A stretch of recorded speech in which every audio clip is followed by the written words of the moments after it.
สหายทองลุ้นศรีสุฤทธิ์พร้อมภรรยาและคณะออกเดินทางเยี่ยมยามทั้งรัฐกิจสาธารณรัฐสังคมนิยมเวียดนามโดยตอบสนองตามคำเสเสริญของสหายโตเลิมเลขาธิการใหญ่คณะบริหารงานศูนย์กลางพรรคคอมมิวนิสต์เวียดนามสหายทองลุ้นศรีสุฤทธิ์เลขาธิการใหญ่คณะบริหารงานศูนย์กลางพรรคประชาชนปฏิบัติลาวประธานประเทศแห่งสาธารณรัฐประชาธิปไตยประชาชนลาวพร้อมด้วยภรรยาและคณะผู้แทนขั้นสูงสาธารณรัฐประชาธิปไตยประชาชนลาวได้เดินทางเยี่ยมยามทั้งรัฐกิจสาธารณรัฐสังคมนิยมเวียดนามอย่างเป็นทางการในระหว่างวันที่26 27 มังกรนี้ตอนเช้าวันที่26 มังกร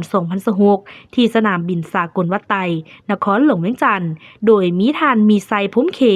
ห้องหัวหน้าห้องว่าการศูนย์กลางพรรคท่านอินทปัญญาเขียววงพระจันทร์ห้องหัวหน้าห้องว่าการสำนักงานประธานประเทศท่านนางฟองสมุทรอัลละวันห้องรัฐมนตรีกระทรวงการต่างประเทศท่านฟันมิงเจียนอุปทูตสัวขาวสถานทูตเวียดนามประจำลาวและเจ้าหน้าที่เกี่ยวข้องออกสุ่มคณะการเยี่ยมยามรัฐกิจสาธารณรัฐสังคมนิยมเวียดนามของสหายทองลุ้นศรีสุฤทธิ์พร้อมภรรยาและคณะในครั้งนี้เพื่อเป็นการทัดแน่นและเสริมขยายสายพัวพันมิตรภาพอันยิ่งใหญ่